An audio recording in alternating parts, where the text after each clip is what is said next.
rule that they have to come out with a version of all their watches with nothing on the dial. I just feel like this is part of an algorithm. Like they're like, okay guys, it's time to make one with the salmon color and no markers. They're gonna buy it. That we can't quite tell what time it is. What I want is an empty wheel, date wheel, just nothing on it. It switches at midnight, but it's just constantly nothing. It's just blank. Greetings and welcome to this week's aBlogtoWatch Weekly. We are joined by Sir Captain Biggles, Ariel Adams, who appears to be wearing a pilot's jacket. Either that or it's a very strange set of pajamas. I'm not sure. Good morning, Ariel. How are you? I defend all my jacket choices. Okay, that's fair enough. Joining us from just having left the barber shop by the looks of it is Happy New Haircut, David. David, good morning. Good morning. Yes. Yes. How much did you pay for that? Nothing, thankfully. All right, okay. Well, you know, you pays your money, you gets the quality of haircut. But anyway, joining us from the Great Wall of Ripley is Mr. Ripley Sellers. Good morning, Ripley. How are you? How is your wall? I'm good. Wall is good. We are both good. Very wallish and stoics. You appear to have been joined by grandfather's rocking chair. Oh, I'm normally just sitting a bit more like this, but yes, this is normally the throne of the wall. So just getting to see behind me. Cushion? Yes. Do you need a cushion? Yes. Yes. So if one of our audience members would like to crochet Ripley a cushion, it will be gratefully received.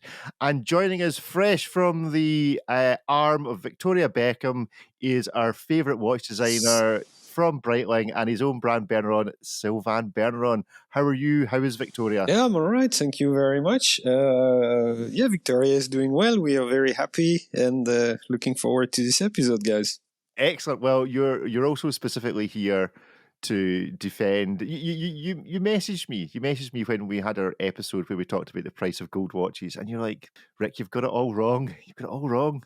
These gold watches, they're great value. I think that's what you said to me. I think specifically you said to me, these are the best value things ever. I can start with a specific question. So, Sylvain, we're going to start with that. We have this experience where there'll be two watches that appear to be relatively similar. They both have gold cases, gold bracelets, finely made mechanical movements. One costs between $40,000 and $45,000, and the other costs, well, let's say double that at $80,000. Why is the one which is $80,000 $80,000? So, of course, margin has to be taken in consideration depending on the brands. The point I was discussing with Rick is it is true. It was more the comparison between a steel piece and its gold counterpart. This is really where I wanted maybe to explain, because as you know, I'm really deeply into the process of making gold watches myself, and I've been murdered by suppliers, but I digged into it and wanted to understand why the cost was so prohibitive to make precious metal pieces. So is it the time now, Rick, where I can dive a little bit into it and explain? You can dive as deep as you like, as quickly as you want to, in the defense of big gold. Okay, so the jury's listening. Yeah, we're not sitting in judgment at all. We just like to say, Sylvain, we still consider you one of our friends, despite however this conversation is about to go. So we're sure your gold watches will be the most competitively priced gold watches around. Yeah. I mean, I don't know, but so basically, you have five steps to make a gold watch. When you have only three to make a steel watch. So the first step is what we call laminage. It's basically you have to order the raw material from a supplier. When you make a steel watch, you receive some sort of big rings out of steel or let's say titanium, and you put it in the oven and stamp it and put it back in the oven and stamp it again to, around 25 times for a steel watch. You can go up to 50 times for a titanium piece. But the laminage, so the price you pay to get the raw material, and laminage is the process in order to shape the material so that you have the most optimal volume to start working with. This is very accessible when you do a steel watch because they have usually three sizes, small, medium, large. You start from these big rings, and it doesn't matter if you lose a lot of material because the raw material is not very expensive to start with. When you go into precious metal, you want that ring to be as close as possible to the final shape of the watch, because you don't want to buy 1 kilo of gold to make a case that is 60 grams. So the laminage is there for custom made. You basically order the ring, the thickness, the diameter, and the hole inside to the strict dimensions of what you're looking for. And therefore, for example, Pressinox or Argor, all these precious metal suppliers here in Switzerland, they will charge you, of course. And for example, for my pieces, I had to wait 6 months just for the laminage, just to get these goddamn rings to the dimensions that I needed, because I take small quantities. So, of course, I go at the back of the line. So laminage alone is a lot more expensive in precious metal, any type, whether it is gold, platinum, compared to non-precious metal. Okay, then you have what is called quintet. So when you want to handle precious metal as a company, you have to be legally registered in Switzerland to have that license, so to speak. So you need to have an account with the precious metal supplier, and they will basically have a virtual number which goes up and down to handle your volume of gold. That also has a cost, unfortunately, and not every company can be registered. For example, me as a watchmaker, I am not registered quintet because my case maker is and my dial maker is. So that's an additional cost that you do not have if you make steel cases. It's, I would say, an administrative process, but which is actually costly. This is dedicated to gold, to precious metal pieces. Third step is what we call FMO. So it's one thing has to be understood. A case maker or a movement maker, let's take, for example, a movement maker. These guys work every day on brass only. So that's the material we use to make plates and bridges and wheels.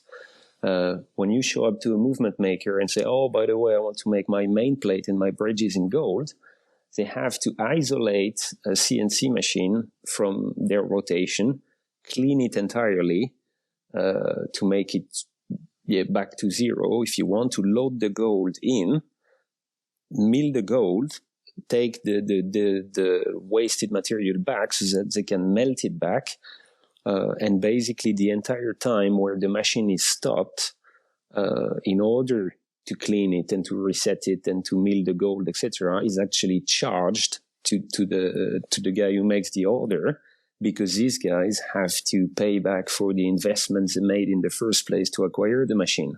And if you take a CNC machine like a Chiron, for example, which is famous, or Fleury, this machine cost from 800 to 1.5 million, depending on the model. And they have, like a camera, for example, an operating time of X amount of thousands of hours that the machine needs to be paid back for in that window.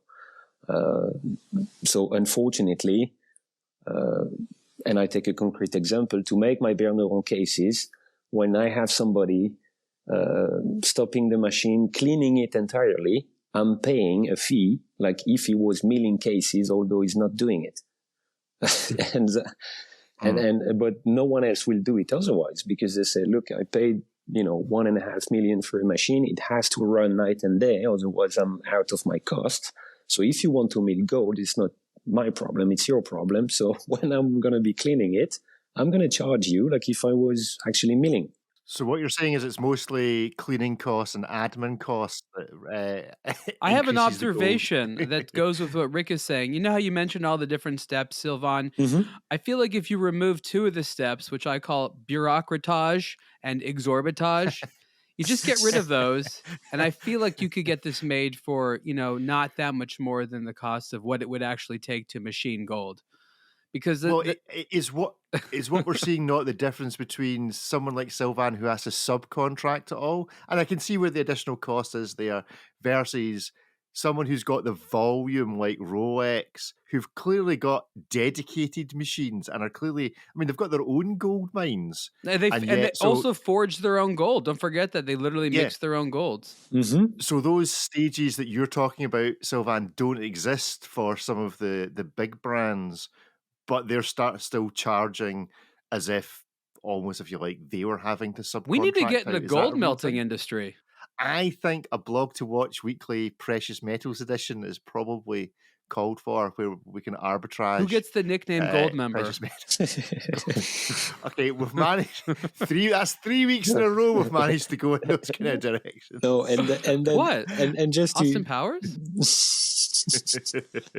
We're getting out of track. And to finish my argument, then the fourth and fifth step. The fourth is obviously assembly and thrown parts.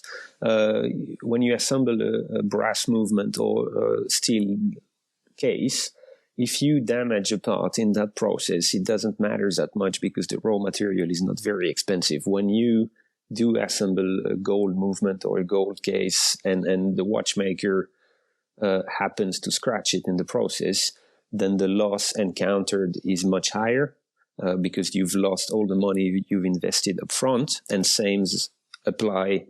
the same applies to the after-sale stocks that you need to hold. The value of that stock is much higher, and the company has to swallow it because you can't, if a watch breaks, you must have off the shelf these precious metal parts at your disposal in order to be able to fix them. Sylvain, correct me if I'm wrong, but I understand that it's relatively easy to sell back or otherwise recycle for the value of the metal gold. So if you have gold parts, shavings, things like that, you're not sort of stuck with just gold you don't know what to do with. Like, you can turn that back into buying power for more gold, right?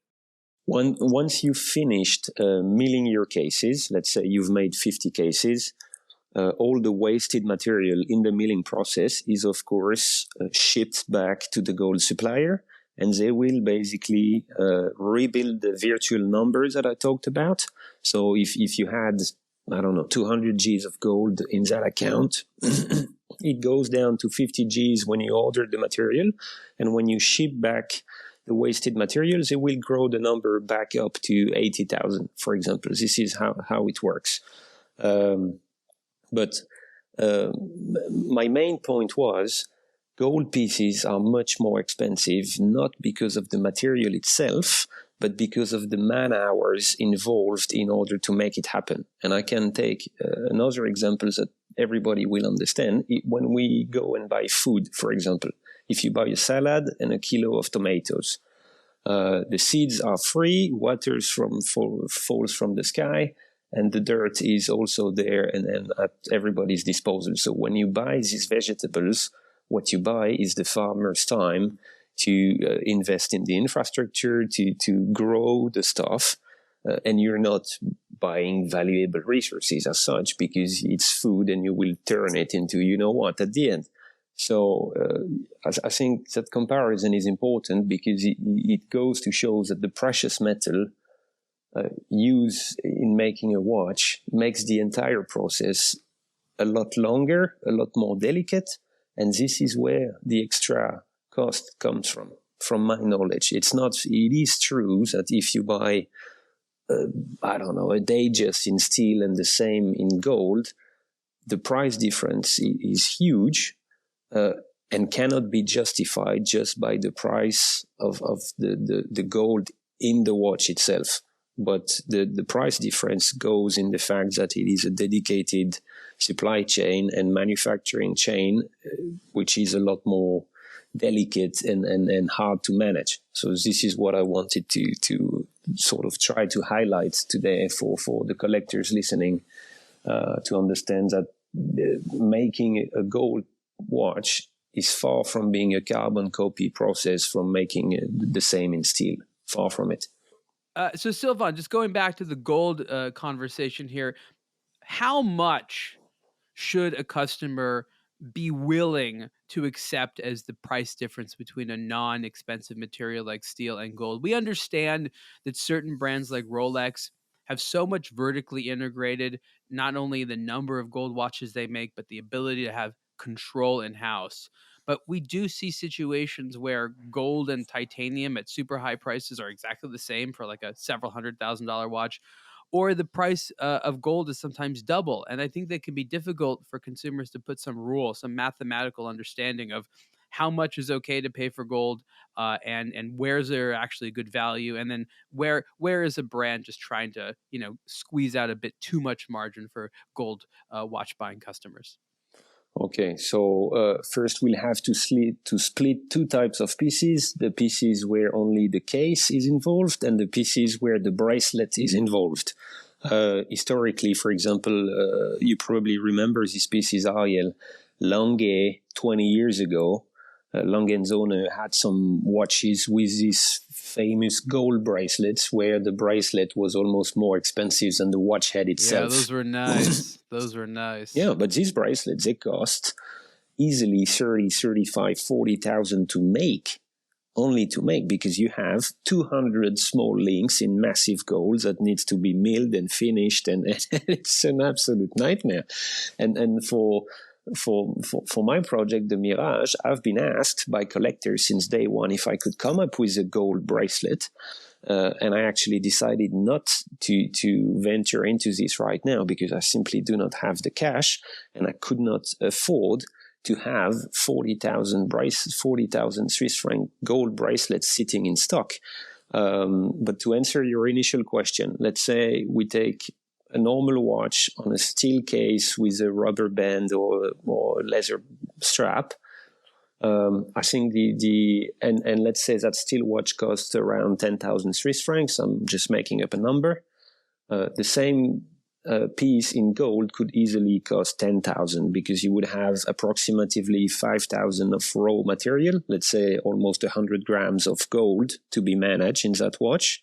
And the costs of handling that is probably another 5,000. And it's roughly the same calculation I have on my Mirage because I've been asked, some collectors asked me, could I have a steel version of that? And they were disappointed to hear me saying that it would lower the price from 55 to 45 and not from 55 to 30, for example, like some of them could expect. So that gives you some sort of a ballpark idea. I think 10,000 seems to be a good upgrade in general. It depends always of the size of the case and the thickness and everything. But that ballpark, an idea of what it could be. And then if you venture into, for example, a Rolex Submariner in steel and the same in gold with the bracelet, you can easily double that number easily because yeah, it strikes me that there's maybe an interesting lesson to be learned here, and maybe you can answer why you had the compulsion to go make gold in the first place. Because one takeaway from this conversation is that if you're not buying from a brand like Rolex that can afford to do a gold watch in a price that makes sense in the market, for smaller brands, it's just not worth the effort, and they should use non-gold materials and things like that, steels, titaniums, whatever, ceramics, things like that. So what is the argument for small brands to make gold when they have to end up charging so much more? Or are you dealing with customers that are so price insensitive that they want that gold anyways and they don't really care? Well, I agree that for young independents, using precious metal from the start doesn't bring anything on the table except increasing the risk. Especially when you launch a new design. What you want is first and foremost to have a proof of concept, so to speak. And once that works, then on a later stage, 5 years down the line, you might want to launch the gold variant of that. In my case, you know me by now, the goal of doing it all in gold, the mindset is a very artistic approach. It was like, okay, let's make a bent movement, which is already very risky, and let's underlining it by making it entirely in gold. So if that was not enough, let's just like double on the bet, sort of. So in my case, the goal was simply to suffer as much as possible, to be honest, and it happened. So I'm suffering big time. So. Ripley, David, thoughts on gold watches? Ever tempted by the gold version of something you already own in steel because it's gold?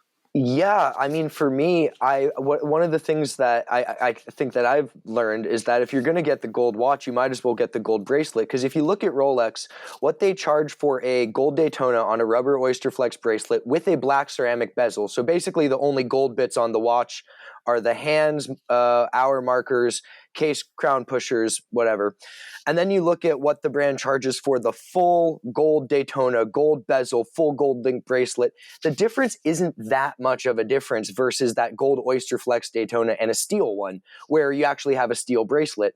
So what I've learned is that if you're going to get a gold Rolex, it's your moral obligation to get the full gold version on the gold bracelet and get as much gold as you can, because it's in for a penny, in for a pound, but the additional markup, that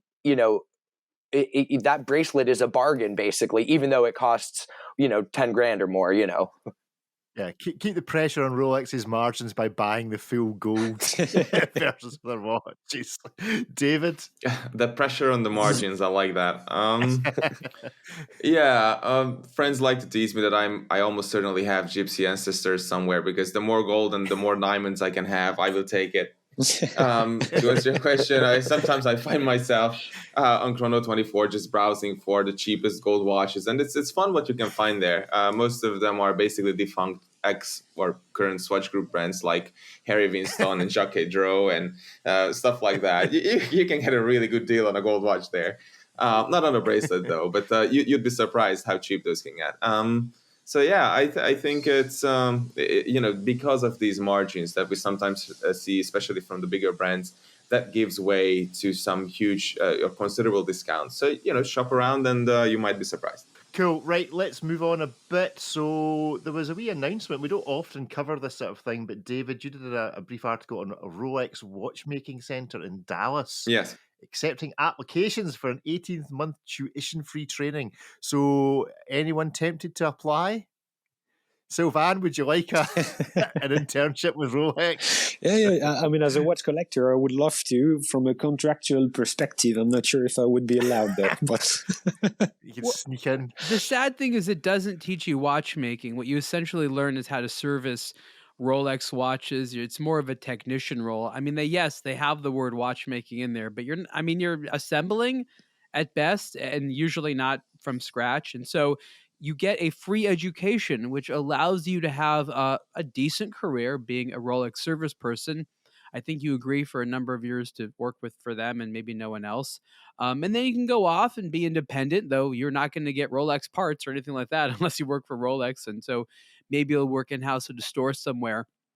I think what's important to say is that with the Rolex Certified Pre-Owned program requiring stores to service to a certain level, where are these service providers going to come from? Rolex is probably going to be the one training them. So this is an initiative, in my opinion, which is designed not only to help Rolex fix more watches in the United States, but to create individuals that can go work at watch stores that sell Rolex to do the servicing for the certified pre-owned there, which happens on the spot.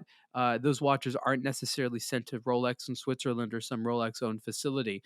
So there's a lot of reasons why Rolex is doing this, and you'll have to pay for your rent and your food, but it's true that the tuition of the education itself comes without cost, and I don't know a lot of programs like that. I don't know, like everywhere in Europe, free education's lucky you. A right. Yeah. A right, not a privilege. We have whatever the opposite of that is. I will supplement that by some corrections there, because it's kind of important. Rolex is providing $1,800 a month to everyone. Oh, a stipend too. Yeah, and there's no obligation. How expensive is it to live in Dallas, Texas? I mean, you're gonna get a roommate and maybe a couple of burgers a month for that. All right, okay. Yeah, but it's I don't know what other better options you have for higher education in America, right? Yeah, Yeah. that's one thing, and the other is that there's no obligation to work for Rolex for any period after Right. you've graduated. Hard to pull that off in America. I noticed that it said that they offered placement after completion to their service provider network. And before I wrote about watches, I used to work on the service side of the industry. And because of the way it works, it was like 90% Rolex, what we did. And those parts accounts is a hard thing. It's not like Rolex doesn't sell parts to independent watchmakers, but to have a purchasing account with them, it's very difficult. They've shut a lot down in the United States, and they really don't want the individuals on an individual level servicing for other companies. They really want it to be like an individual with his shop servicing watches for the little community. So once you start servicing for other pre-owned dealers, whatever, they pull your account. If they don't like how you're running your repair shop, they pull your account. But what they're left with now is a lot of watches, over 1 million a year that they're producing, and eventually these all will need some type of intervention. And they've now taken the parts accounts away from a lot of people who are able to service them. And now with this CPO program, they find themselves in a position where they are obligated to make these watches run within specs again before they can sell them. And this is left up to the retailers. These aren't going back to Rolex Service Center at Dallas, Beverly Hills, or New York City or Geneva to get serviced. These are being done at their authorized providers. So to me, this seems like a natural stopgap for Rolex to supply watchmakers to the greater Americas.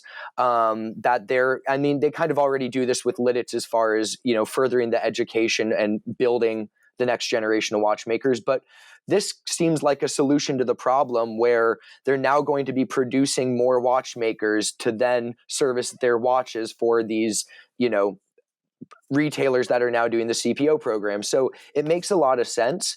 I even thought about applying to Lidditz for a while, but after working on the service side of the industry, I realized I really did not want to be a watchmaker myself. But for anyone who's thinking about doing it, I think it would be an awesome opportunity. And it's not like I'd rather be in Dallas than Lidditz, if I'm being honest. Good stuff. Well, I'd be Second interested to that. know if anybody applies. So if you happen to be listening to this and you decide to apply, I'd be interested to follow that journey and see how it goes. Right. Well, we spent all this time. We've yet to review a watch. So I'm going to reverse the order I was going to do this just because of our previous conversation. So let's talk about a watch that Ripley reviewed, the Bulgari Octo Finissimo watches in steel and in yellow gold. The steel is a $13,500, and the gold is $45,500. It does appear to be a gold bracelet, so it ticks that box. Ripley, what did you think of the watch? So these are a bit interesting. I almost had to do a double take. The gold one, it seems like, I say this in the article, the Octo Finissimo is a relatively new collection. So there's certain watches and configurations that seem like they already should have existed that are just now kind of coming out through the woodwork, like a gold watch with a blue dial. That's like so common, but it didn't exist. So now here we have one. The other one is interesting to me because this watch actually did exist. It was a limited edition before for the US market. And I guess it was popular. So they've made a standard production model. But maybe there's a difference between Tuscan copper and metallic salmon. I'm not an authority on the Pantone palette, but that's I think the bronze one is an interesting one because I'd love to see the two watches side by side and see if there actually is a difference between these two, or if it's like what many other brands have done where a limited market exclusive got popular and then they opened it up to the greater audience. Sylvain, as a watch designer, you must have some degree of appreciation for the uniqueness of the Octo Finissimo. Is it particularly attractive to you? Are you jealous of, I wish I'd designed that? Is it that sort of feeling you get from something that's as unique as this? So actually, Fabrizio is a neighbor of mine. We live in the same village in Neuchâtel, as David knows. You do. I think he's been instrumental in bringing Bulgari back to the status it currently has in the industry. As a designer, I have tremendous admiration for the work he's been putting together because he had not only a lot of talent, but a lot of stamina as well. It's not easy to be exciting for a decade every year. That is very hard to achieve. It's easy to have one sparkling idea, But to be consistent like this is truly admirable, in my opinion. And the watch itself, at the moment, I am jealous because I like the watch very much. It is far too big for my wrist. Unfortunately, I have a very tiny 6.2 inch wrist, and I hope they will make the Octo Finissimo evolve into a smaller size in the future. So I think that could actually unlock quite a big potential for this collection in terms of spreading it to a wider audience.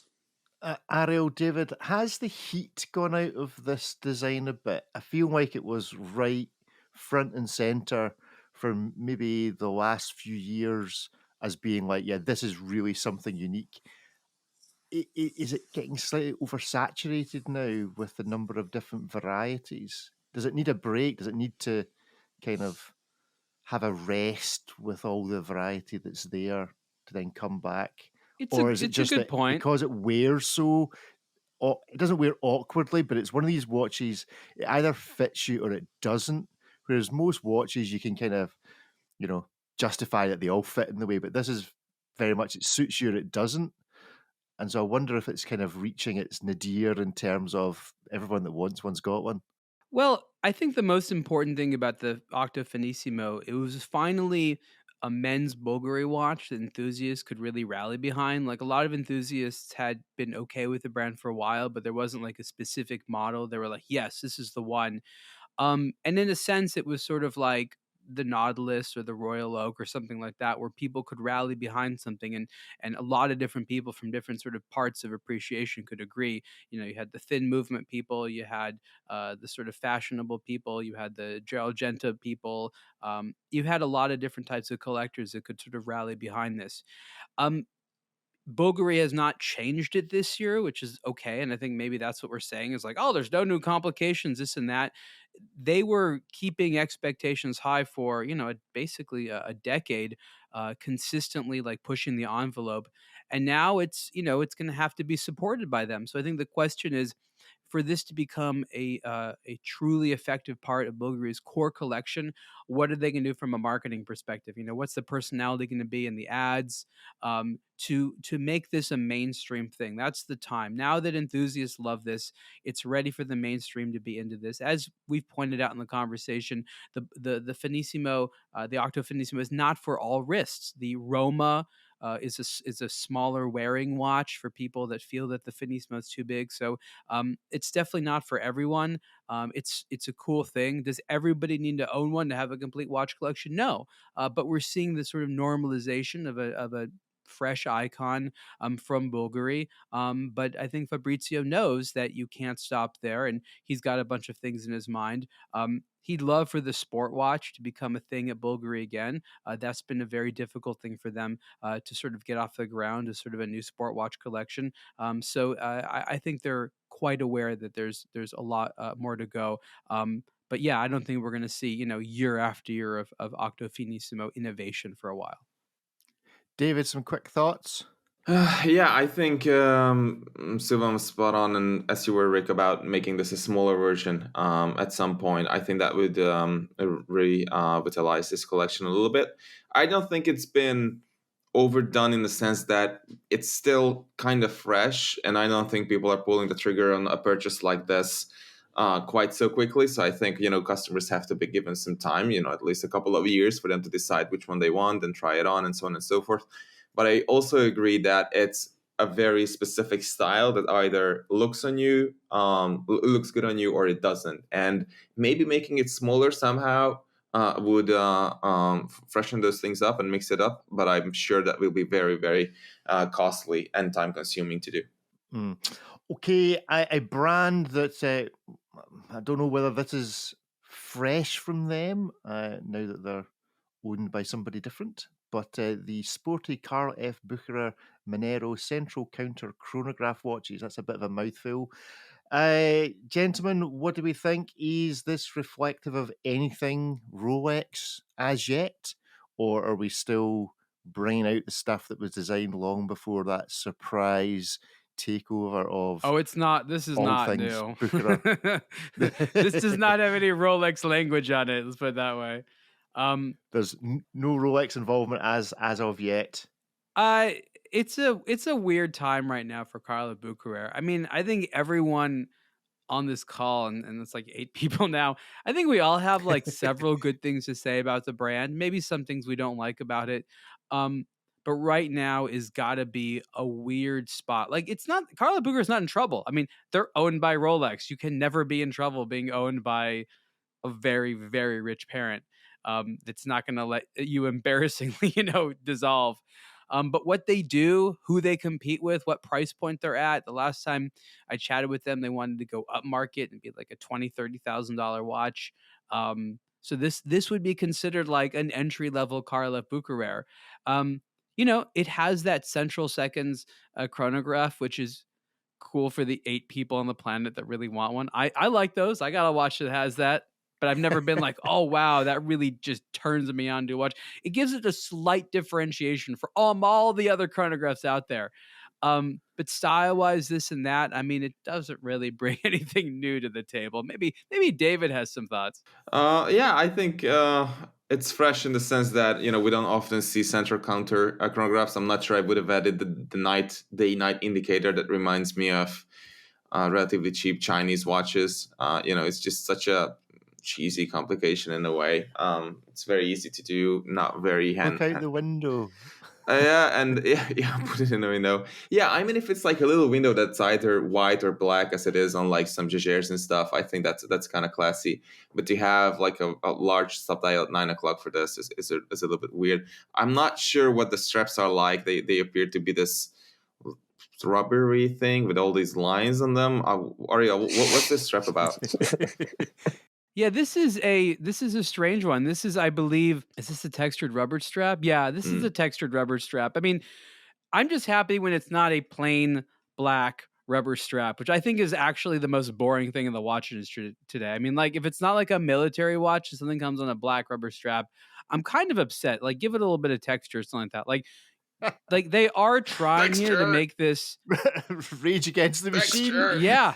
They are trying to make this a more expensive product. This is, close to $8,500, but it's just not pretty enough. It's not original enough. It's a perfectly competent watch, but I don't know. It lacks the personality I need to see from my Bucherer.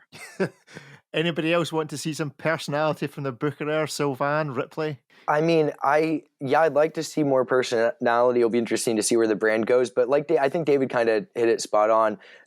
They've kind of undone the purpose of doing the whole center counter chrono thing by having this other subdial dedicated for the day and night. It now just looks like a 2-register chronograph. And yeah, sure, it displays the time differently. But I think if you were going to make this, different and a bit more refined and elegant approach to the chronograph, really lean into it. Don't just add a second subdial for what you could deduce by looking out the window of your home or looking up at the sky. And, I think that it's kind of falls into this strange territory, but it's not a bad looking watch. I like the concept of the movement, but I think they could have done without both of the subdials and been just as well off. Yeah. Cool. Right. Well, we're going to try and review one more watch before we head into Hitmas maybe this week. And that is going to be the H. Moser & C Streamliner Perpetual Calendar Concept Smoked Salmon watch. So another watch that has something to do with salmon. I don't know why everybody's obsessed with salmon. It always strikes me with smoked salmon watches that no one that designs them has ever actually seen the colour of a smoked salmon. I live in Scotland. We're like the world's second largest producer, I think, after Norway, of smoked salmon. None of the watches, that's not what smoked salmon looks like. So, and they won't refer to it to the things it does look like, such as copper. Yes, copper. It's just a copper watch. Smoked copper. What do we think? I'm a big fan of the Streamliner. I'm a big fan of Moser's iteration of the Perpetual. It's like they have a rule that they have to come out with a version of all their watches with nothing on the dial. Yeah, but it's not a bad thing. I just feel like this is part of an algorithm. Like they're like, okay, guys, it's time to make one with the salmon color and no markers. They're gonna buy it. Like I don't feel quite tell what time it is. What I want is an empty date wheel, just nothing on it.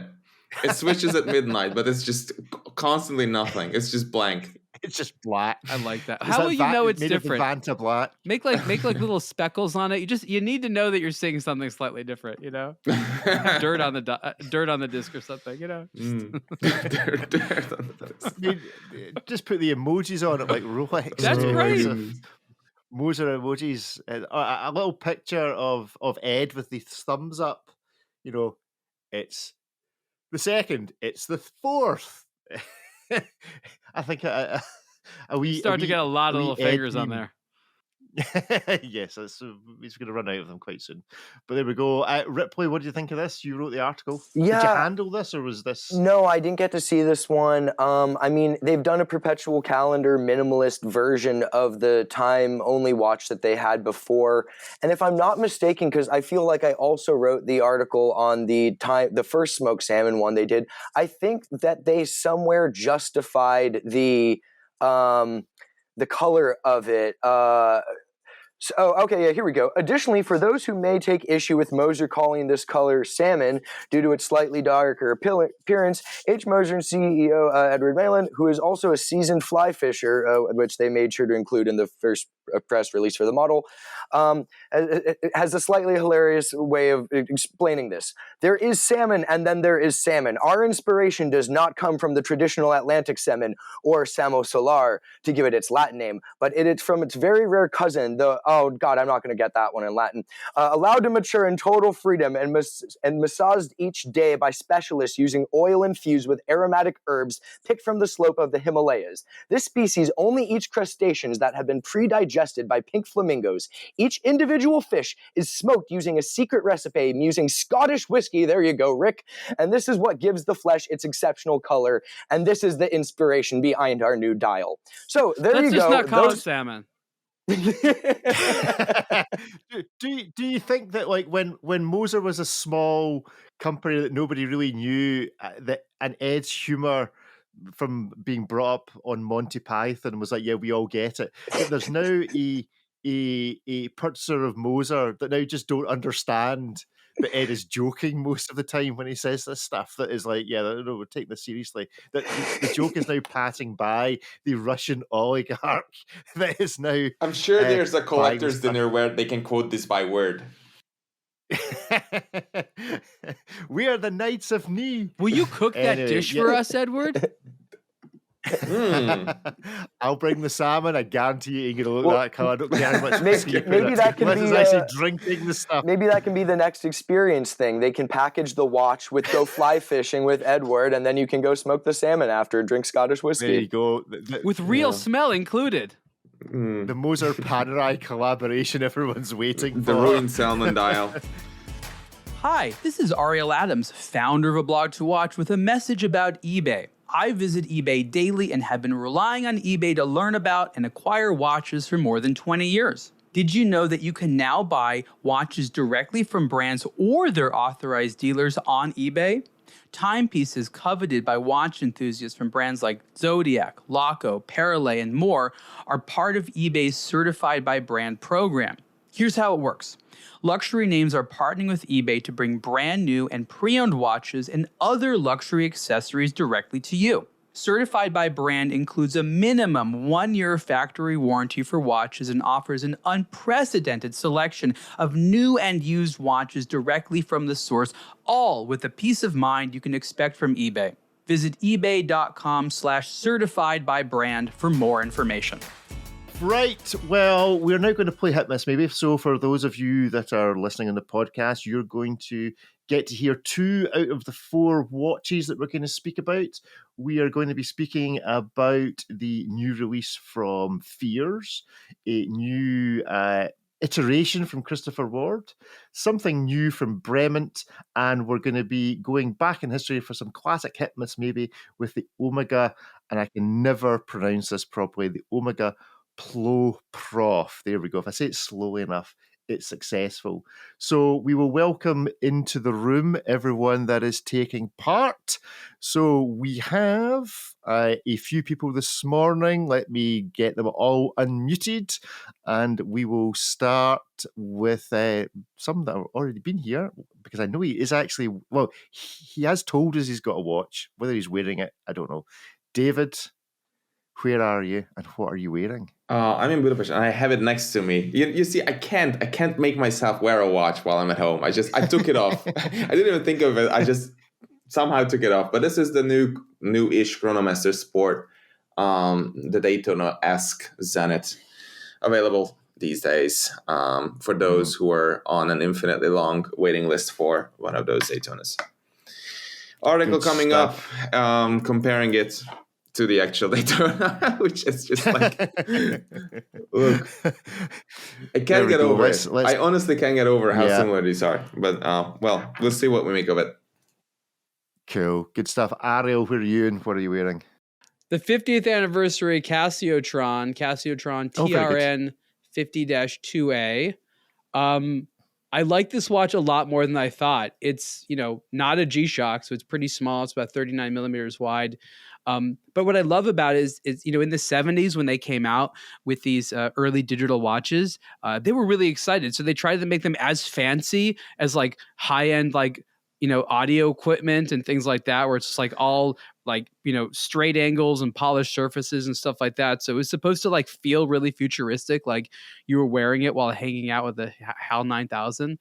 Right. So I just love this thing. The fact that it's got the solar and the Bluetooth on there just make it so much more interesting than the $30 Casio vintage ones that they're just pretty basic. So been enjoying this. Great stuff. Limited to 4,000 pieces. First attempt at hit miss maybe. Been on the show before. Pete McConville. How are you, Pete? Where are you and what are you wearing? I am coming from sunny Melbourne, Australia. It's a crisp 37 degrees Celsius outside right now. So hiding inside with Pete's last appearance on the show. Goodbye, Pete. Hiding in my air-conditioned room upstairs. Ooh. And wearing, take it off so you can see it, a green JLC Polaris dive. Very nice indeed. Now, to my bottom left, Alon, second week on the show. Where are you today, sir, and what are you wearing? Good morning, chaps. I'm calling in from Amsterdam. Good to see you all. But one pretty face we don't see, but a big surprise. Nice to see you. Good to see you, buddy. I'm actually wearing. Good to see your name. Yes. But next time I want to see your pretty face or your watch. I'm wearing the Elka Diversity in the Chinese version that I had the honor to co-design with Hakim El Kadiri. I'm still in the Lunar New Year vibes, so rocking it here. Very good, very good. The picture. And David, if I may quickly, I'm very looking forward to your article. I rock the same white tricolor Zenith. I had the titanium in my hands last week. I'm a huge titanium buff. I'm thinking of trading up. So very curious to read your article. Thank you. I hope I will deliver. Great stuff. Will, good morning. Where are you? What are you wearing? Good morning, everybody. I'm coming to you from Kent in the UK. It's a sunny day here today, but it's only 5 degrees, and I'm wearing the Casio DW 5600, limited to as many as they could possibly make. I was reminded yesterday when wearing it how lovely it is that when you actually bash it and knock it against things, your heart doesn't sink, and you're not fearful of how much that's going to cost you. So that's my Casio for today. Good stuff. Sylvain, you've been recording with us earlier on for those that are just watching on YouTube.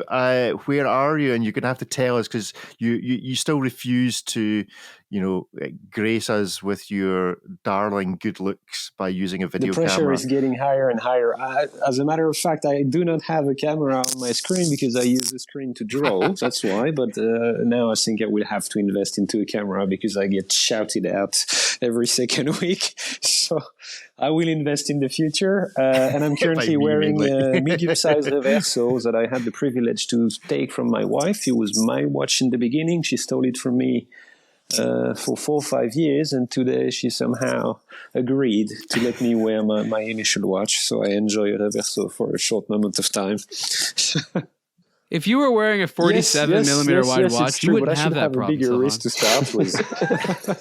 and I think and it's good that I wear that watch once in a while because at least it gets winded. She shocked me the other day. She goes to work with a reverso, it's not even winded. And I'm like, why the hell do you wear a watch? She, it looks great. I'm like, okay.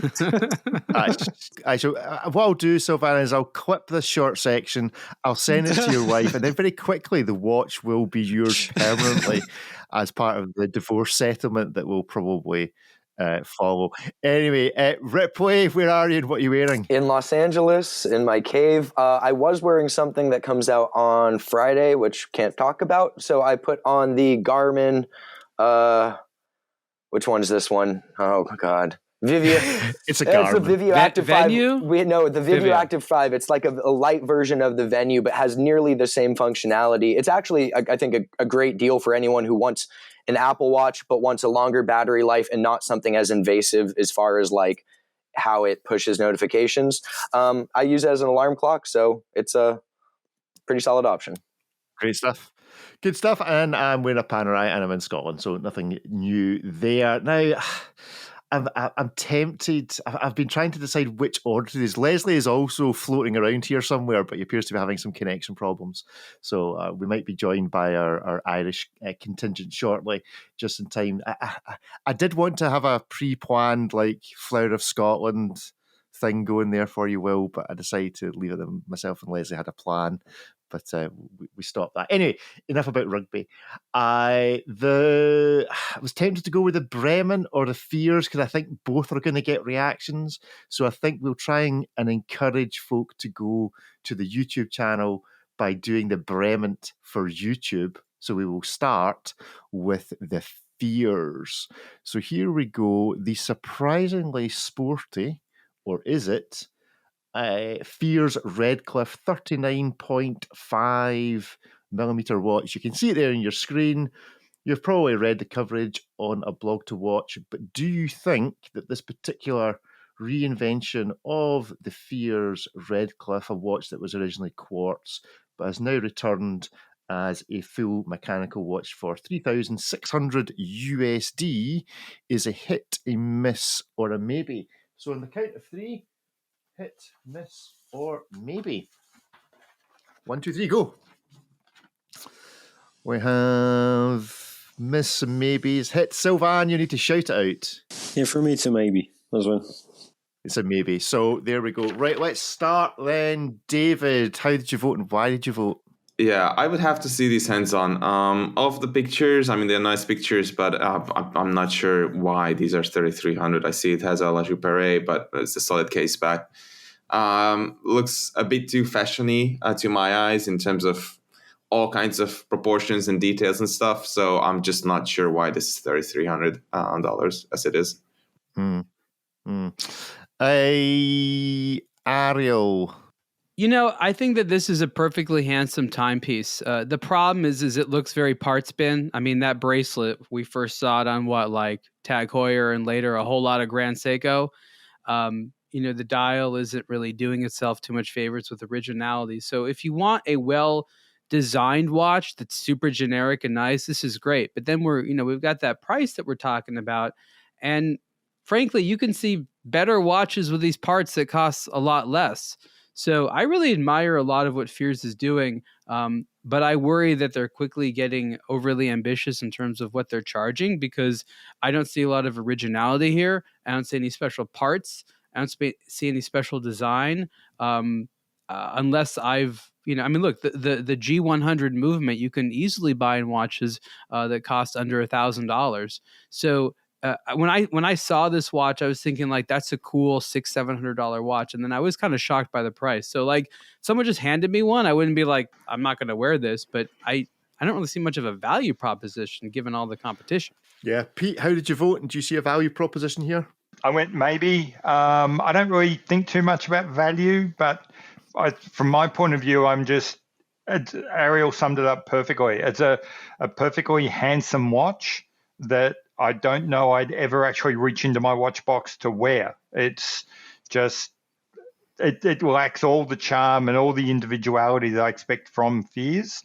It could come from any one of a number of companies. So it's perfectly pleasant, but can't call it a hit, can't call it a miss. It's a maybe. Alan? I have voted hit, but with a disclaimer. When this dropped on Friday, I saw the email from Gabe and Asher, Collective Horology. I fell head over heels in love with theirs, and it's listed in this article, right? When you scroll down, you'll see a full Onyx one, and it's a total different watch. That watch is a straight hit. But looking at the regular ones, which I only saw the day after, so when they dropped, I thought it was a new watch, just a collab between Collective Horology and Fears. I dropped an email to Asher, Gabe, and Nicholas, congratulated them. I said, stunning, well done, chaps. But the regular one, for me, is a miss because it's a total different watch. Have a quick look. The dial is totally different. Collective Horology pulled it all out. There is no minute track, right? There are no minute numbers on the dial. No date, which I think does well. The regular piece, the dial reminisces me of a Oyster Perpetual. The bracelet, as Ariel said, could be a Seiko. The watch with the metal bracelet reminds me a bit of a Master by Longines. So, yeah. I do want to end it on a positive note. I love the hands, though. And those look proprietary and their own. So those are my 2 cents. Good stuff. Will? I voted it a hit, but in my trademark flip-flopping, I actually meant, I did genuinely mean to put this as a maybe. Because... So it's now a miss. No. I'm going to be kind and say maybe because I really like the Collective Horology version, but I think the crown is too big. I think it looks a bit too generic. I really like Fears and I like their traditional cushion shape case. And following what Nicholas has done with the company, particularly throughout COVID and the lockdown, was brilliant. And they've got a lot of very dedicated fans, and the company has grown, which is amazing. But for me, it's probably just looks a little bit too generic. And as you say, the price is a little bit high, but probably not unexpected from Fears. That tends to be a little bit, you pay a little bit more for something that's a little bit different to the mainstream brands. Yeah, I think that's my issue with it, why I put it as a miss, is that it's not what you expect from Fears. It's much more generic than the usual stuff. And while you can normally justify the price point because you're getting something unique, or not unique, something with obvious personality that has some sort of Fears recognition, you could put quite a number of brand names on this and charge quite a lot less and be none the wiser. So that's why I voted it a miss. Sylvain, what do you think of this? I voted a maybe for the same reason you've all put it together. Could be a hit because I'm sure the watch is well constructed, but it could also be a miss because I fully agree. I think they have in their portfolio much stronger proposals in terms of brand recognition and unicity. So I went straight in the middle and went for a maybe. Okay, Ripley? I said it's a hit, and as others have said, not all of these are my cup of tea. I really like the Collective Horology one. Then the price point is ambitious. Fears does deliver a good product, and with the Collective Horology one, when you think about the Onyx dial, it's a little bit easier to justify a premium price point. Again, not all of them are my cup of tea. This isn't my favorite Fears watch. That would be the platinum one, but that's a totally different creation. But why I said it's a hit is, aside from the fact that I like one variation from it, I'm always seem to enjoy Fears watches more in person than I do when I just see a photo of them. The number of times I've seen one of their watches, said, yeah, it seems fine, whatever. Then I saw it in person and was pleasantly surprised by it. And that seems to happen at 80% of the time I've seen any of their watches and then seen one thereafter in person. So I'm going to go out on a limb and say the photos might be a bit uninspiring. It might not be their most unique model. Obviously, the Collective Horology one's a real standout and very different than the others. But I imagine that these are going to be better in person than they look in photos, and also very well executed because, you know, Nicholas does make sure that everything that they release is very well done. So I'm going to go out and say these are a hit. Maybe if they're not just for me, other than the Collective Horology one, that they're probably going to be surprisingly good in person. So let's move on then to very quickly a review of something that has been made in a different size, and that is the Christopher Ward C63 Sealander GMT 36mm. A 36mm GMT watch. I'm not sure that that's a particularly large market segment. The question is, should it be a larger market segment? So a hit, a miss, or a maybe. 1, 2, 3, go. Maybes. Oh, maybes. I've got a wee miss. Seems to be maybe inspired. Yeah, it's one of those days. It's just about an all-round maybe. So let's start. David, why is it a maybe? It's just proportions, really. Nothing crazy. I just think it could be a little bit more refined. I like the crispness of the dial. I think it's legible. It's functional. It's just the lugs are a little bit too wide. It's just a little clunky. That's all. Ariel?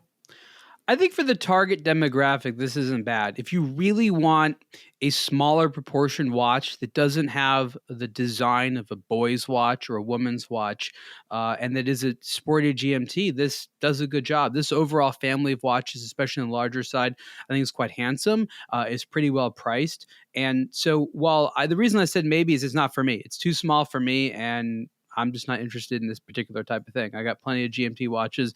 It does nothing unique for me. But this is an underserved market, and they could have made this a lot uglier.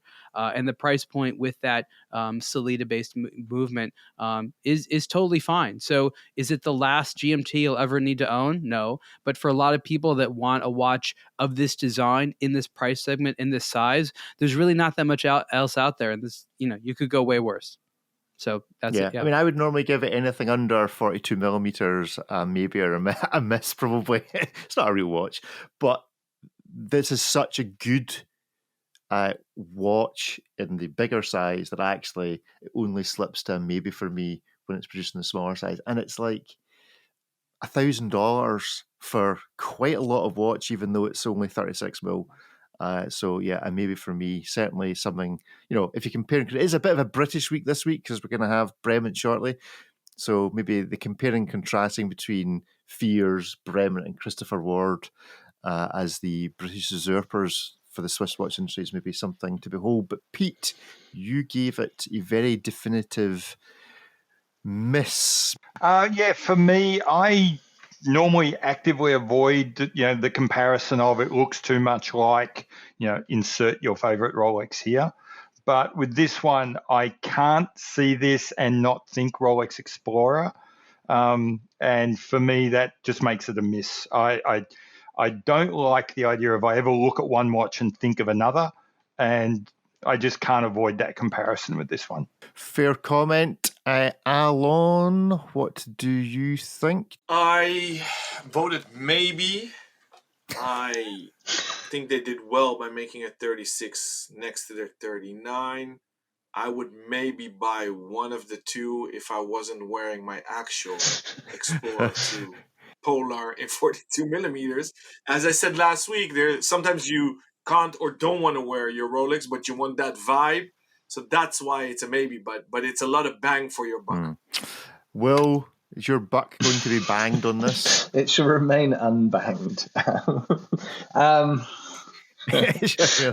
put a maybe on this one.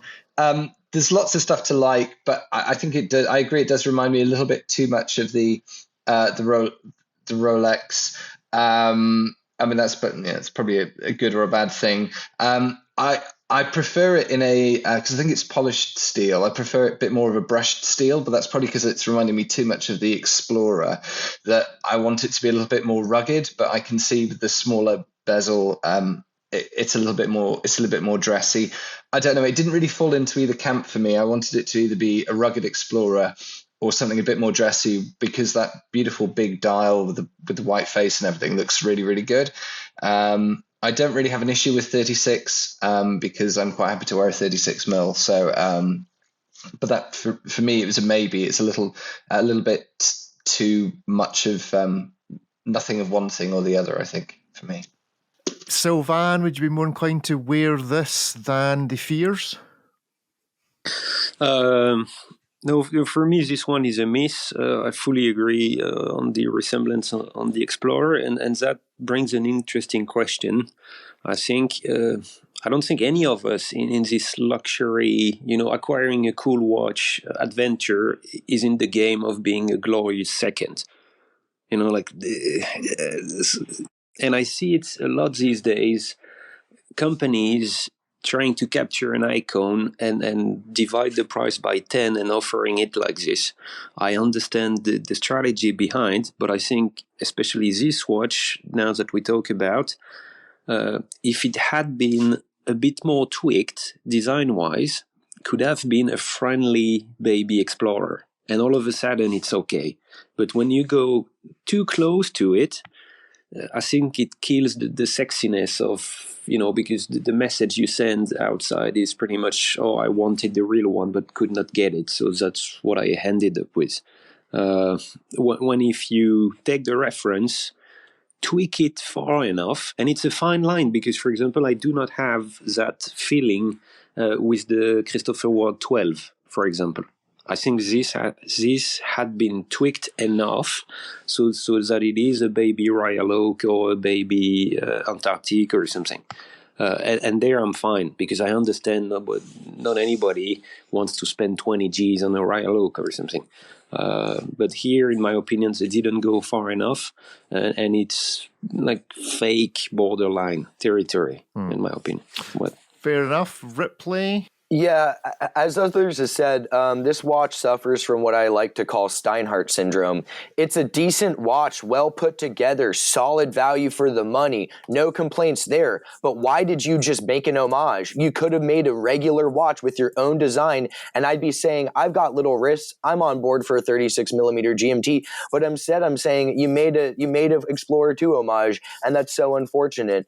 Chris Ward makes good watches. I think this size and this form factor with the fixed bezel works very well, but why why they couldn't just make this be its own thing is really frustrating. And even when you look at the other dial colors, granted this is probably the most Explorer looking one of the bunch, but even when you look at the other colors, there's enough design codes or even the shape of the hand, or why make the hand orange? You know what I mean? It's just like these little things where if you had just gone a couple other directions, like Sylvain said, it could be this own thing that could sit next to it rather than being this 1/10 of the price of, but is so clearly trying to ape this other thing. But that said, it's probably very well put together. So it's a maybe, but it bothers me that they just went so close to the Rolex on this design. Fair enough. Well, if you're listening on the podcast and you want to hear what our team are going to say about the Bremont times Bamford Aurora limited edition watch and about the Omega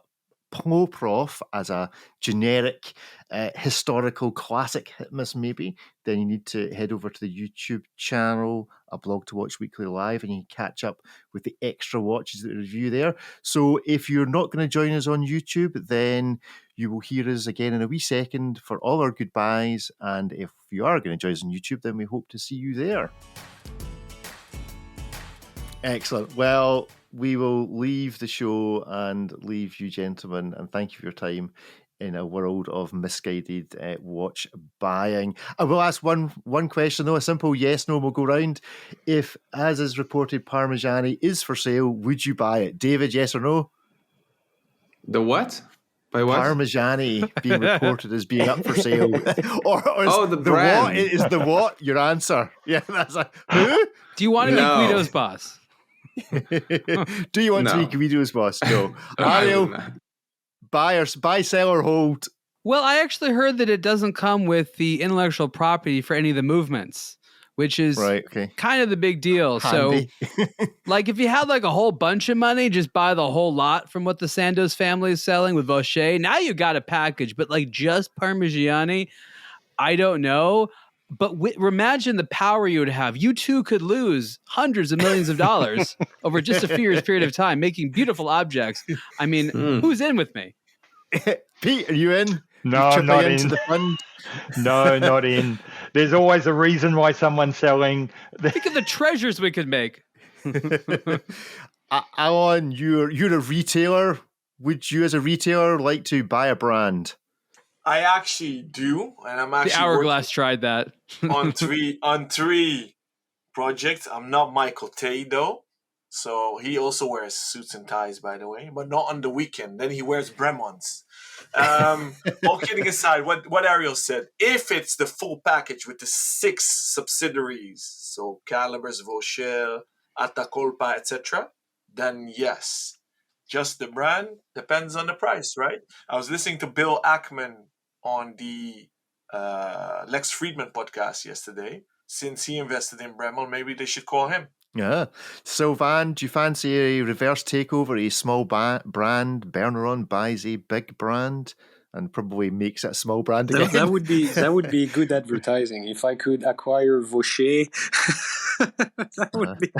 No, but I agree with Alan. I think from an industrial strategic perspective, Parmigiani has always been unique in that scene because it was integrated into the Fondation Sandoz, it's called. It's basically owned by a huge pharmaceutical group, Parmigiani, and they have Vaucher, movement manufacturers. They can make cases, dies, hands, the whole thing. So they pretty much built over the years a small integrated. Yes, gold cases. We have a solution for you, Sylvain. No, but I think they were really unique for that, and I think it would be. To me, it would be a strategic mistake to buy Parmigiani alone because all of a sudden you have to rely on suppliers to acquire all your components, which you had first priority on until now, and then you're just going to become yet another client. So...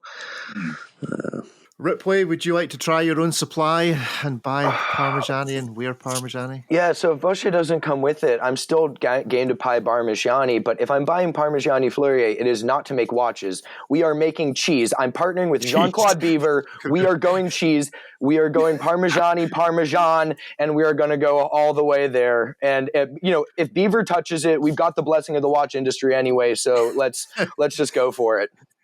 I think it's got to be out of Italy if it's Parmesan, just saying.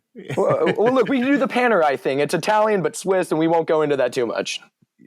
Well, then you'll call the cheese Parmigiani. It's like Parmesan, but Swiss. The Parmigiani Luminor. There you go. Yeah, it's again. And then we can combine our love of cheese and Luminant. Luminous cheese. It'll be great. Well, on that bombshell, well, have a great week, everybody. We'll see you again soon. Goodbye. Goodbye. Bye, everyone. Bye.